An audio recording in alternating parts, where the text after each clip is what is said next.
Selamat pagi Bapak Ibu. Sebelum kita melakukan ibadah pagi ini, saya akan membacakan beberapa warta. Yang pertama, sakramen baptis anak dan baptis sidi atau mengaku percaya akan dilayani baptis anak, titipan, dan baptis sidi atau mengaku percaya pada hari Minggu 15 November 2020 dilayani oleh Pendeta Emeritus Budi Bunarto. Adapun yang dilayani baptis anak, yang pertama anak Feivel Asalom Prasetyo dan yang kedua Felinska Amaris Prasetyo. Keduanya anak dari Bapak Didik Prasetyo dan Ibu Yani Arianti, anggota jemaat GKI Kediri. Baptis sidi atau mengaku percaya atas diri Metanoia Pelangi Gunarto dan Andreas Yuli Putra. Mohon dukungan doa dan apabila ada kesalahan pengetikan nama, juga jika ada yang keberatan dapat disampaikan kepada majelis jemaat secara tertulis. Yang kedua, peneguhan dan pemberkatan nikah. Jika tidak ada yang keberatan yang sah dari jemaat, maka pada hari Sabtu 15 November 2020 pukul 17 di GKI Ngurah akan dilayankan peneguhan dan pemberkatan nikah yang dilayani oleh Pendeta Emeritus Budi Bunarto atas diri Saudara Andreas Yuli Putra dengan Saudara Cindy Amelia Karafe. Mohon perhatian dan dukungan doa segenap jemaat. Yang ketiga, Biston Syukur. Warga jemaat dan simpatisan diundang Biston Syukur di rumah Bapak Yuli hari Rabu tanggal 4 November 2020 pukul 18.30. Dimohon kehadirannya dengan tetap mengikuti protokol kesehatan. Bapak Ibu, mari kita bangkit berdiri. Kita mulai ibadah kita pagi ini dengan menyanyikan KJ 21 bait yang pertama.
Jemaat yang dikasihi Tuhan, marilah kita memulai ibadah kita pada pagi hari ini dengan sebuah pengakuan percaya bahwa ibadah ini berlangsung dalam nama Allah Bapa, Putra, dan Roh Kudus.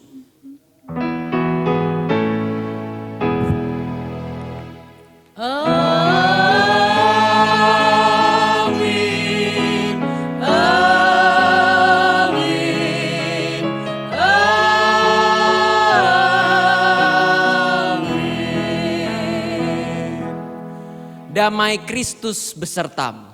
Dan besertamu juga. Silahkan duduk.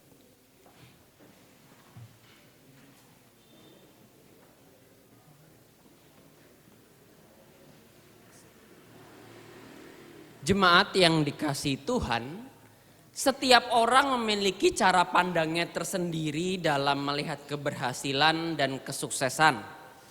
Hal ini berarti apa yang dipandang baik dan bagus oleh satu orang belum tentu dipandang baik pula oleh orang-orang lain. Namun sebagai umat Tuhan hendaklah kita mencari nilai-nilai kehidupan yang sesuai dengan jalan Tuhan. Mengapa? Karena apa yang baik di mata Tuhan pastilah yang terbaik bagi manusia. Mari kita memuji Tuhan dari NKB 179, lama aku enggan mengikut jalan Tuhan.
Saudara-saudara kekasih Tuhan, mari kita bersama-sama merenungkan seluruh dosa dan pelanggaran kita. Mari kita datang dan mengakui dosa kita kepadanya. Saya mempersilahkan Bapak Ibu saudara-saudari untuk mengakui dosa secara pribadi dan nanti saya akan menutupnya dalam doa.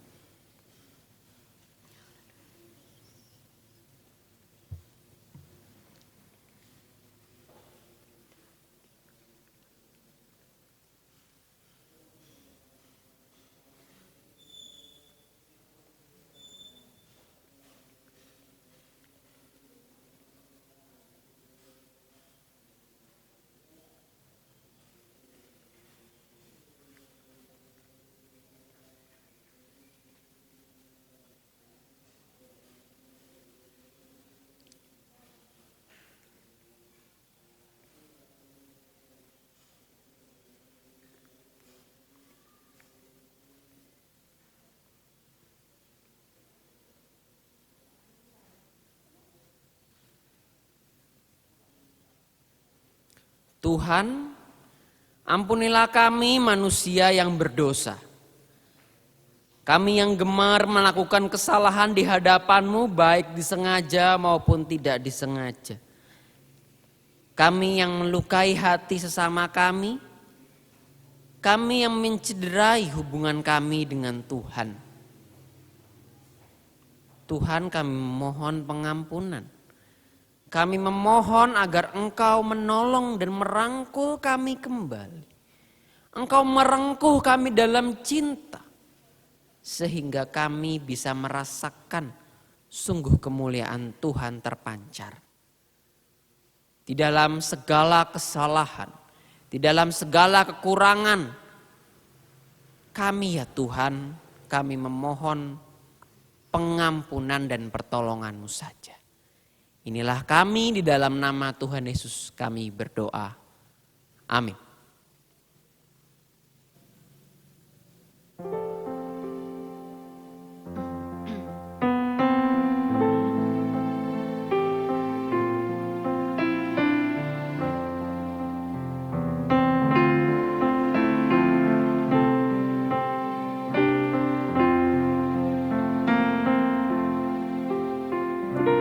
Dari gulungan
terimalah berkat anugerah dari Tuhan. Karena itu aku berkata kepadamu, apa saja yang kamu minta dan doakan, percayalah bahwa kamu telah menerimanya. Maka hal itu akan diberikan kepadamu. Demikianlah berita anugerah dari Tuhan. Syukur kepada Allah. Salam damai.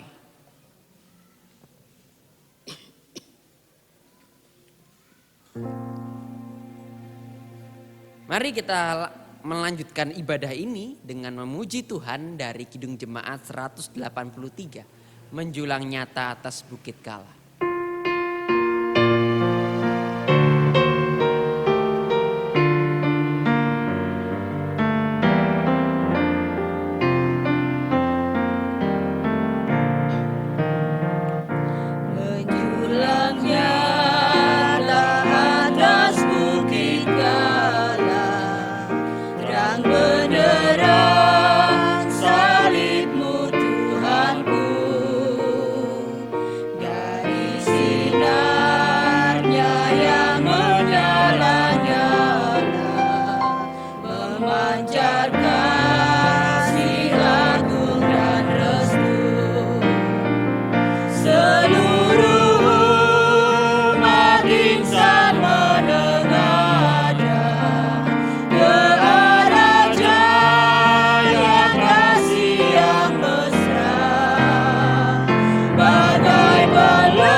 Mari jemaat Tuhan, sebelum kita mendengarkan firman Tuhan, kita berdoa memohon tuntunan daripadanya. Tuhan, sungguh kami ingin dan rindu bersamamu. Karena bersamamu itulah sebuah kebahagiaan. Karena bersamamu kami merasakan damai dan tenang serta sejahtera. Kami merasakan sebuah adanya sukacita yang besar ketika Engkau bersama-sama dengan kami. Oleh itu kami Tuhan memohon kepadamu saat ini kehadiran, penyertaan, sentuhan, sehingga kami mampu memahami apa yang menjadi perkataan. Tuhan, firman-Mu itu adalah pelita bagi jalan kami.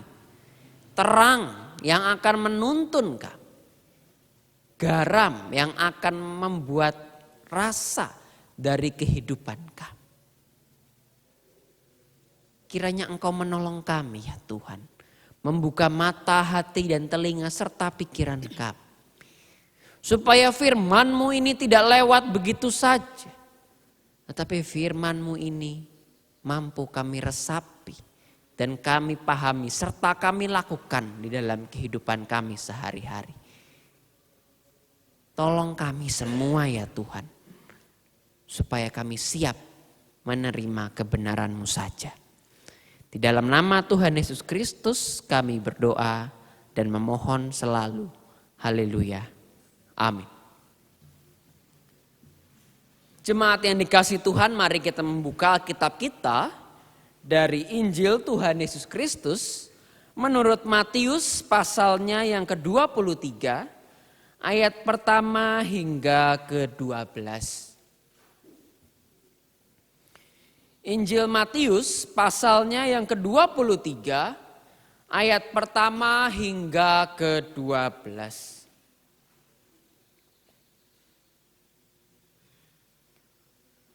Maka berkatalah Yesus kepada orang banyak dan kepada murid-muridnya katanya, ahli-ahli Taurat dan orang-orang Farisi telah menduduki kursi Musa. Sebab itu turutilah dan lakukanlah segala sesuatu yang mereka ajarkan kepadamu. Tetapi janganlah kamu turuti perbuatan-perbuatan mereka. Karena mereka mengajarkannya tetapi tidak melakukannya.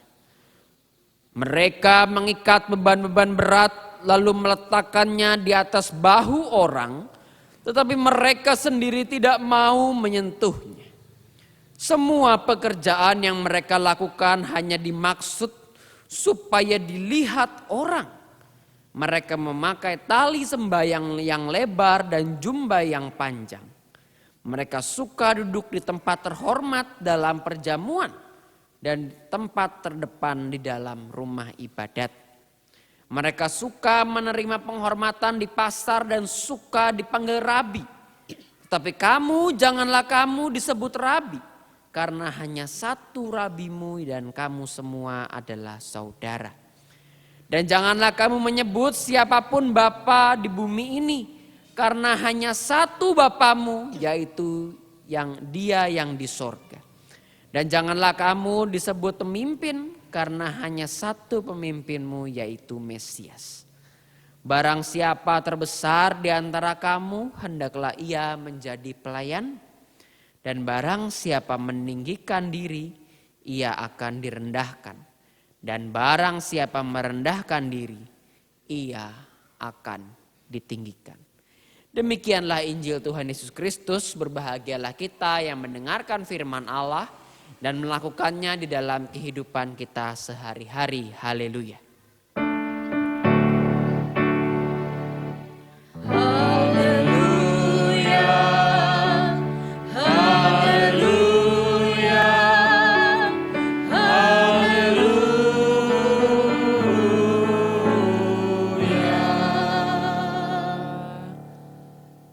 Jemaat yang dikasihi oleh Tuhan Yesus, menurut Bapak Ibu dan saudara-saudari, apa yang menjadi tanda-tanda atau ciri-ciri orang itu sukses di dalam hidupnya?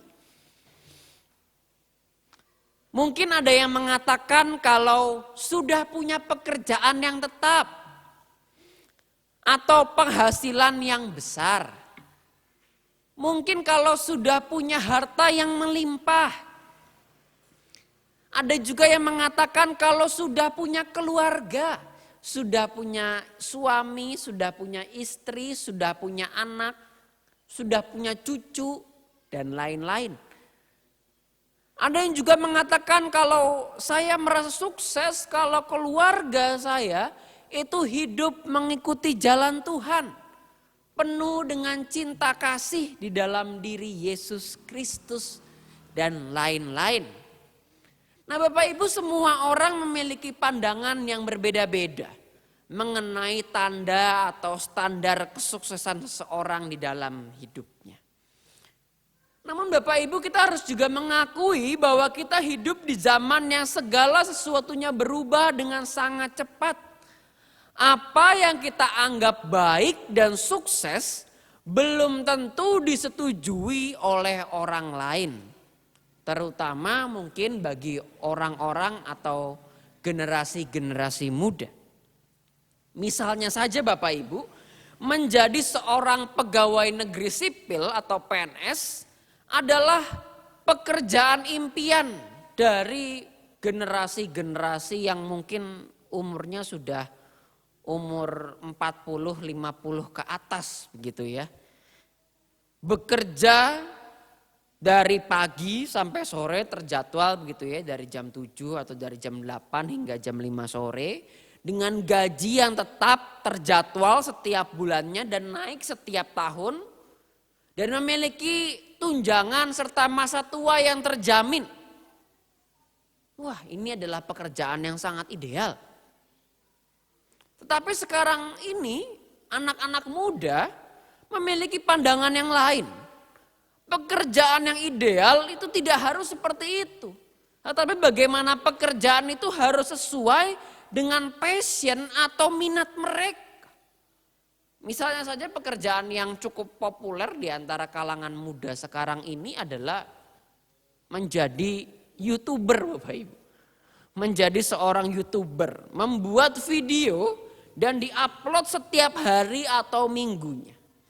Nah bagi orang-orang yang dari generasi yang agak lama melihat bahwa pekerjaan mengupload video ke YouTube mungkin adalah sebuah pekerjaan yang mohon maaf mungkin bukan pekerjaan yang beneran. Atau mungkin hanya pekerjaan yang sepele. Bukan pekerjaan yang sesungguhnya. Namun jangan salah Bapak Ibu. Kalau orang tersebut mampu membuat video atau konten yang baik dan menarik, penghasilannya itu bisa mencapai puluhan bahkan ratusan juta setiap bulannya. Tidak perlu ke kantor, tidak perlu mikirin jam kerja, tidak perlu mikirin target yang harus dicapai yang ditentukan oleh kantor. Pekerjaannya bebas sesuai dengan isi hatinya. Nah Bapak Ibu dan jemaat yang dikasihi Tuhan, menariknya bahwa pola pikir bahwa tidak harus selalu sama dengan standar dunia dan standar orang kebanyakan adalah hal yang hari ini kita akan pelajari bersama dan yang Tuhan Yesus ajarkan kepada murid-muridnya. Bahwa ukuran dunia dan manusia itu belum tentu yang terbaik. Tetapi ada ukuran lain dan ukuran tersebut adalah ukuran Tuhan. Nah jemaat yang dikasihi oleh Tuhan Yesus Kristus di dalam pelayanannya di dunia, Tuhan Yesus sering berjumpa dengan para ahli Taurat dan orang-orang Farisi. Mereka adalah pemimpin agama Yahudi dan pada saat itu mereka memiliki tanggung jawab yang sangat-sangat besar. Yaitu mengajar dan menegakkan peraturan Allah. Yaitu hukum Taurat di dalam kehidupan masyarakat Yahudi. Tetapi mereka memiliki sebuah kelemahan yang besar. Yaitu mereka terlena dengan jabatan mereka. Karena mereka merasa mereka dihormati oleh banyak orang. Mereka berpikir mereka tidak perlu melakukan apa yang menjadi kewajiban mereka secara sepenuh. Mereka tidak perlu takut dikritik oleh banyak orang karena jabatan mereka itu seolah-olah anti kritik. Dengan menjadi seorang orang Farisi dan ahli Taurat, otomatis mereka berpikir mereka menjadi sebuah atau seorang manusia suci yang tidak ada kesalahan. Mereka berpikir bahwa ketika mereka menjadi orang Farisi dan ahli Taurat, mereka akan dihormati oleh orang banyak. Mereka akan mendapatkan posisi yang tinggi dan mereka akan dipuji terus oleh semua orang. Oleh karena itu mereka di dalam ayat bacaan kita pada hari ini dikatakan mereka senang berdiri di depan, posisi paling depan di dalam rumah ibadat. Mereka senang memakai pakaian-pakaian yang menunjukkan bahwa saya ini adalah hamba Tuhan. Saya ini adalah orang yang terpilih. Saya ini adalah orang yang baik. Saya tidak mungkin melakukan kesalahan. Itu yang dipikirkan oleh orang-orang Farisi dan ahli-ahli Taurat. Sehingga mereka hanya mampu berkata-kata mengajar. Tetapi mereka tidak bisa meneladankannya di dalam hidup mereka sehari-hari. Hidup mereka penuh dengan kebohongan. Hidup mereka penuh dengan kemunafikan dan hal-hal buruk lainnya. Oleh karena itu Bapak Ibu mereka benci sekali sama Yesus. Karena Yesus adalah sosok satu-satunya yang berani dan terang-terangan menegur perbuatan-perbuatan dosa mereka. Pada ayat yang ke-8 Yesus mengatakan kepada murid-muridnya jangan terlena dengan sebutan rabi. Apa maksudnya? Orang-orang Farisi terlena dengan sebutan rabi. Mengapa? Karena ketika disebut sebagai rabi, Tuhan Yesus melihat bahwa penyebutan ini membuat seseorang menjadi sombong. Seseorang menjadi tinggi hati. Seseorang merasa bahwa diri mereka lebih baik daripada yang lain. Dan Tuhan Yesus hendak menekankan bahwa suatu saat murid-murid Yesus ketika menjadi pemimpin di dalam jemaat, mereka harus menjadi tidak sombong. Dan jangan merasa bahwa kebenaran itu ada di pihak mereka. Jangan sampai terlena. Tetapi hendaklah mereka itu mengingat bahwa hanya ada satu rabi yang sejati, yaitu Tuhan Yesus. Jangan sombong, jangan merasa tinggi, jangan seperti orang-orang Farisi dan ahli-ahli Taurat. Jangan merasa bahwa kebenaran itu hanya ada di pihak mereka, tetapi mau melihat bahwa dan terus belajar mungkin di luar sana. Maksudnya dilihat bahwa ada pendapat-pendapat yang mungkin bisa kita ambil dan kita ambil segi positif. Mau mendengarkan mereka yang berpendapat. Mendengarkan apa yang menjadi kata jemaat. Mendengarkan apa yang menjadi kata-kata orang. Sehingga dia merasa bahwa dirinya itu harus selalu belajar. Dirinya selalu diberkati, selalu dimampukan di dalam kehidupannya sehari-hari. Hal ini sangat penting Bapak Ibu karena tidak ada manusia yang sempurna sesungguhnya selain Tuhan Yesus. Apa yang diketahui dan miliki itu belum 100% yang terbaik. Dan Bapak Ibu kita semua pun juga sekarang ditegur. Jangan terlena dengan apa yang kita miliki dan apa yang kita ketahui dalam kehidupan. Para ahli Taurat dan orang-orang Farisi jatuh dalam dosa kesombongan yang sama. Karena mereka merasa tahu segalanya. Mereka merasa bahwa kebenaran sejati itu hanyalah milik mereka.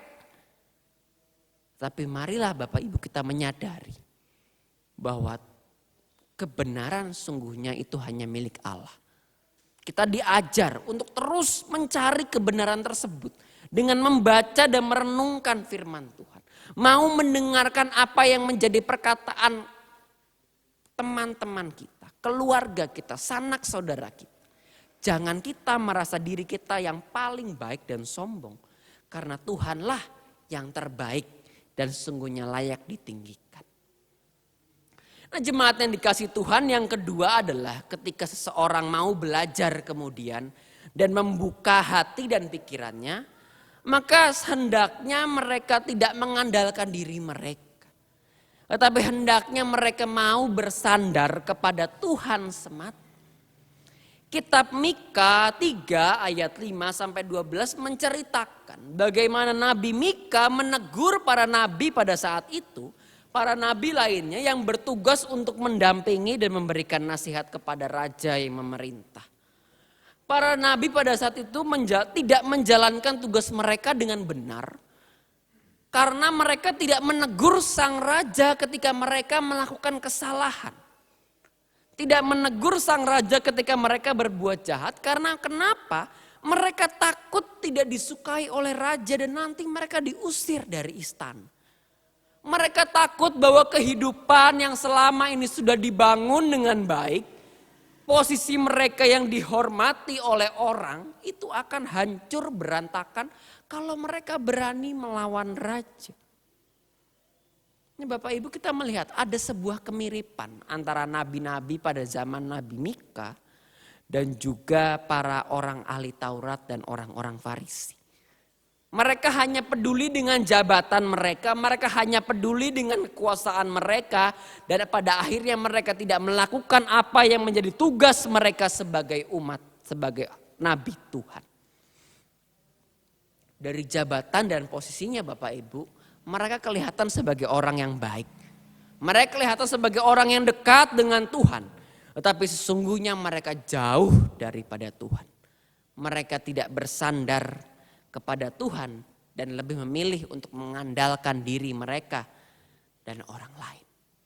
Dan Bapak Ibu sebagai umat Tuhan kita pun diajak untuk terus bersandar kepada Tuhan dan mencari tahu apa yang menjadi kehendaknya. Prinsip hidup bersandar kepada Tuhan ini menjadi sangat penting.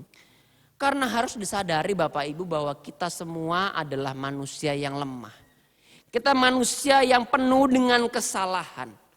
Kita adalah manusia yang penuh dengan hal-hal yang mungkin tidak baik di mata Tuhan dan sesama. Kita harus memohon dan berdoa kepada Tuhan di tengah segala kelemahan, di segala kesulitan, di tengah segala keberdosaan, agar Tuhan itu memampukan dan menolong agar kita mampu menemukan jalan hidup yang terbaik. Memohon agar Tuhan memberkati, agar kami atau kita semua itu berhasil di jalan Tuhan. Memohon kepada Tuhan, Tuhan tolong saya. Tuhan berkati saya. Tuhan ingatkan saya kalau saya lupa terhadap Engkau. Tuhan ingatkan saya kalau saya mulai mengandalkan diri saya sendiri dan orang lain. Tetapi tidak mengandalkan Engkau. Tuhan ingatkan saya, tegur saya. Ini adalah sebuah kebiasaan yang harus kita bangun Bapak Ibu dalam kehidupan kita. Di dalam setiap langkah dan nafas kehidupan kita, marilah kita terus bertanya, berdialog dan berdoa kepada Tuhan. Sehingga kita nanti berharap Tuhan akan menolong dan menunjukkan jalan yang benar. Dan pada akhirnya kita akan hidup berhasil pada prosesnya.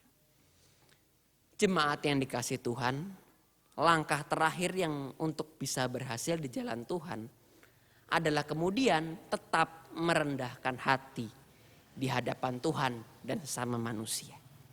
Dalam ayat 11 dan 12 dikatakan, barang siapa terbesar di antara kamu, hendaklah ia menjadi pelayanmu. Dan barang siapa meninggikan diri, ia akan direndahkan. Dan barang siapa meninggikan diri, ia akan direndahkan. Dan barang siapa merendahkan diri, ia akan ditinggikan. Bacaan ini hendak menunjukkan bahwa hendaklah manusia itu bersikap rendah hati. Karena sesungguhnya Tuhan akan memberkati dan meninggikan orang-orang yang rendah hati. Mengakui bahwa diri kita tidak sempurna. Mengakui bahwa diri kita ini hanyalah alat bagi Tuhan untuk melakukan perbuatan-perbuatan yang besar. Kita bisa melihat contoh dari Rasul Paulus Bapak Ibu.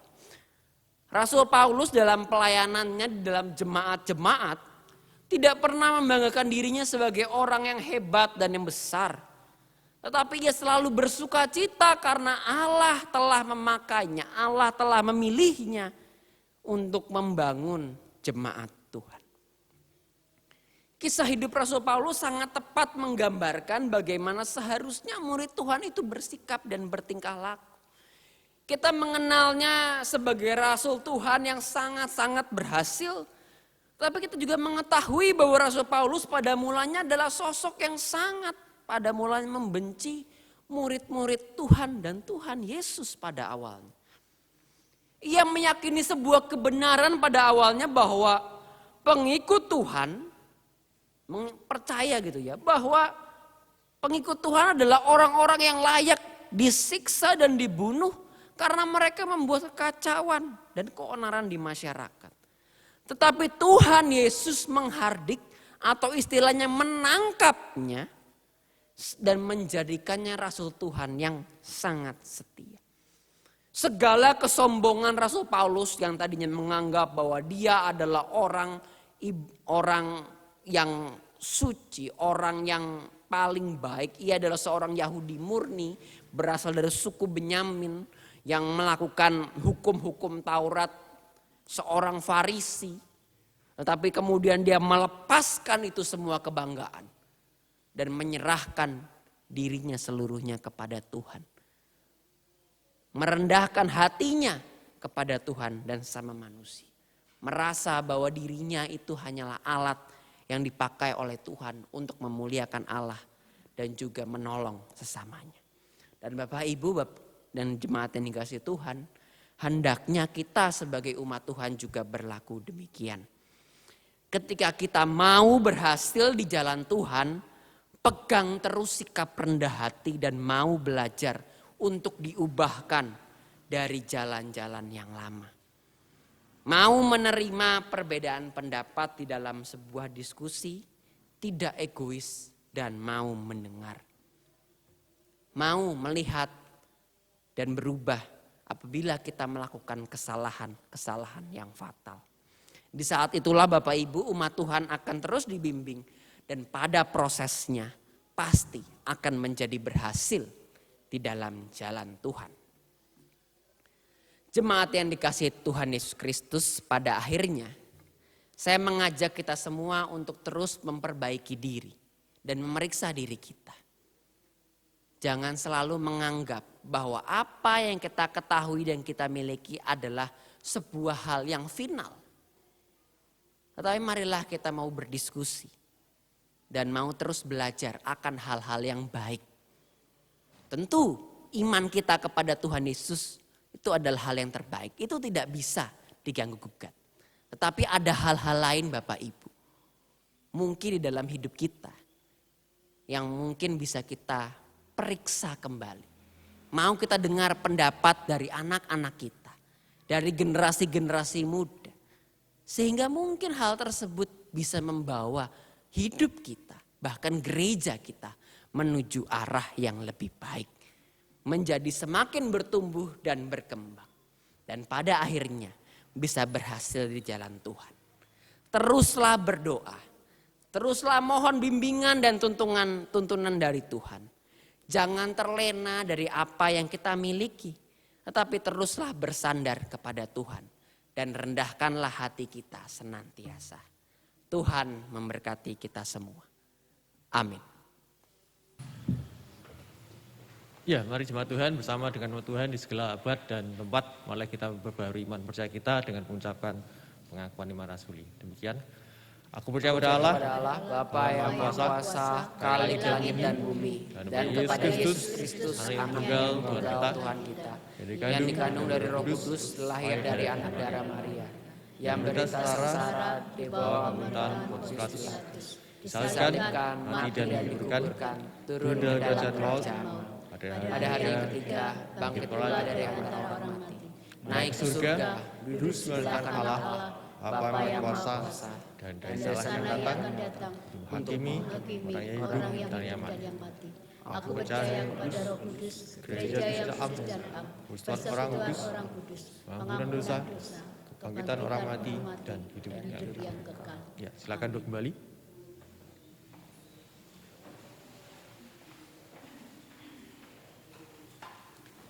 Mari Bapak Ibu kita menaikkan doa syafaat kita.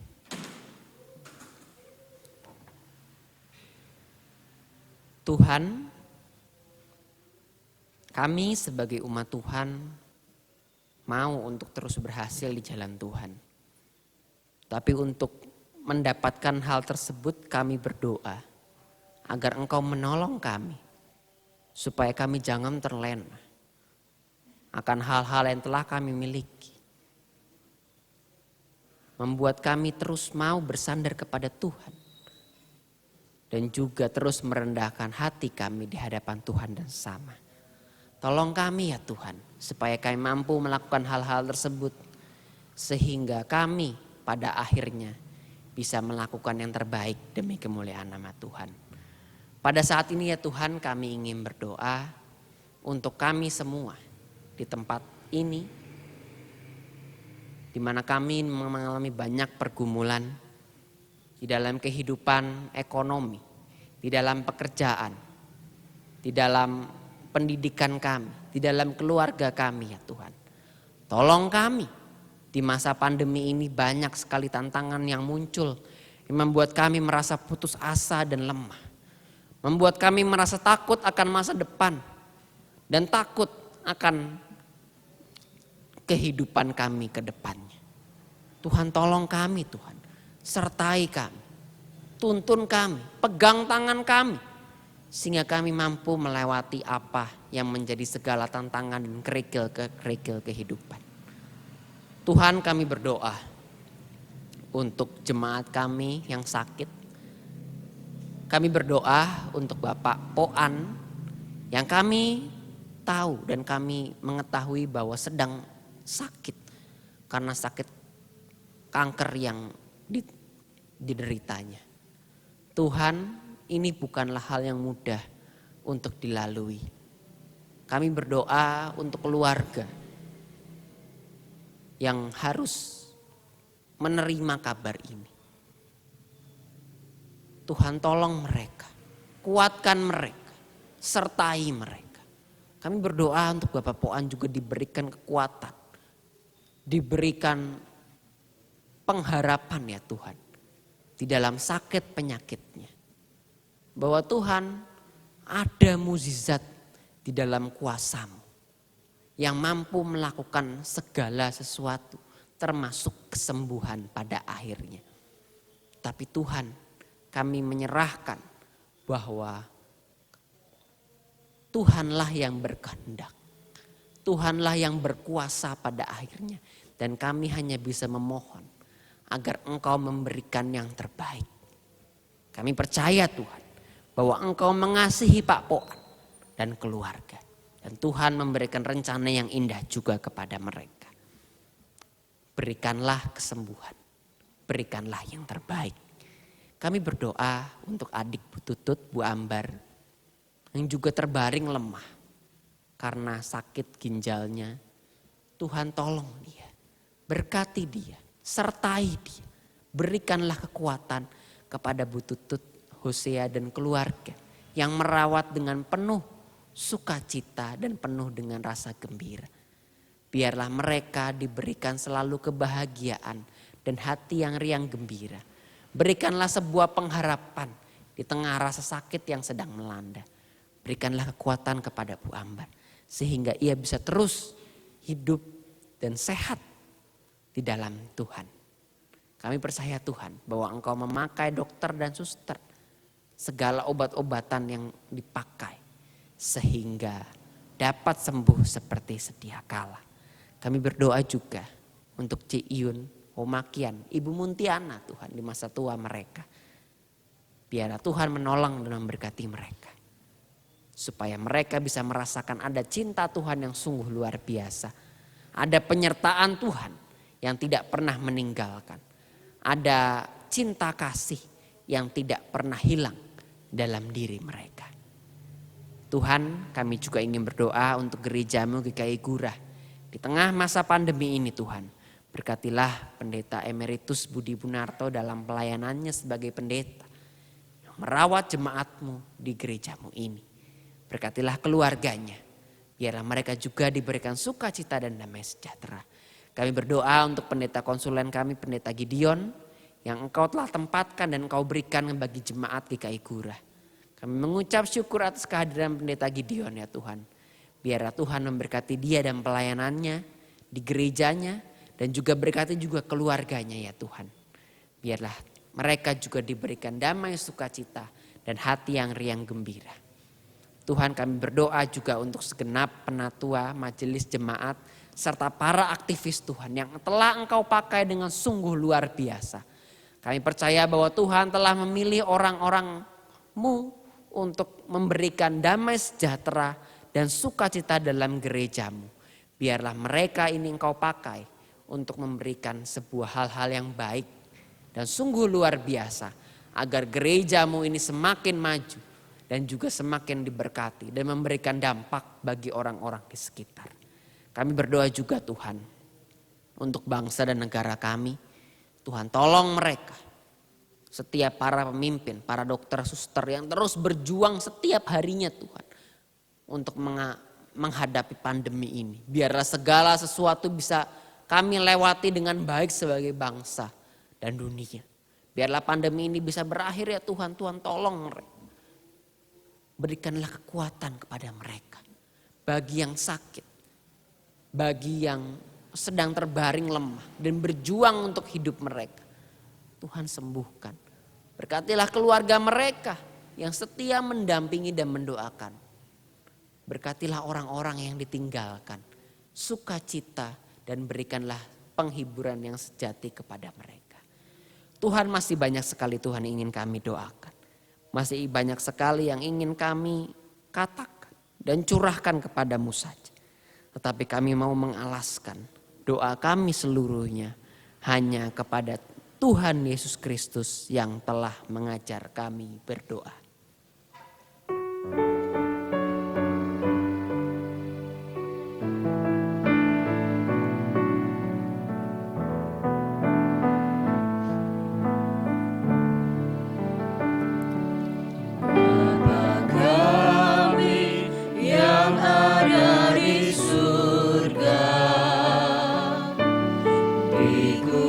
Dikuduskanlah nama-Mu.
Ya, mari Bapak Ibu, kita bersyukur atas pemeliharaan Tuhan dalam hidup kita.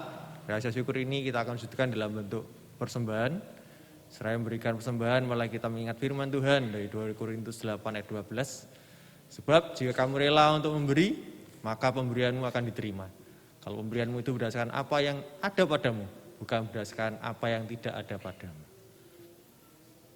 Sudah yang terbaik kuberikan, waris Tuhanku, besar pengorbanan di Kalvari di harap terbaikku. Dengan baik berdiri, kita akan naikkan puja ini.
Surga, terpuji namamu Tuhan, kebesaran kuasamu dan anugerahmu tiap kami. Kami bersyukur hari ini kami diberi kesempatan untuk berikan persembahan. Kami sadar bahwa semua yang kami miliki, semuanya hanya milik Tuhan. Biarlah kami boleh kembalikan itu untuk hormat kemuliaan nama Tuhan. Ini Tuhan persembahan kami, dalam nama Tuhan kami Yesus Kristus kami serahkan. Amin.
Kepada Tuhan. Kami mengarahkan hati kami kepada Tuhan. Jadilah saksi Kristus. Syukur kepada Allah. Terpujilah Tuhan. Kini dan selamanya. Dan sekarang terimalah berkat dari Tuhan. Tuhan memberkati kita dan melindungi kita. Tuhan menyinari kita dengan wajahnya dan memberi kita kasih karunia. Tuhan menghadapkan wajahnya kepada kita dan memberi kita damai sejahtera. Haleluya. Amin.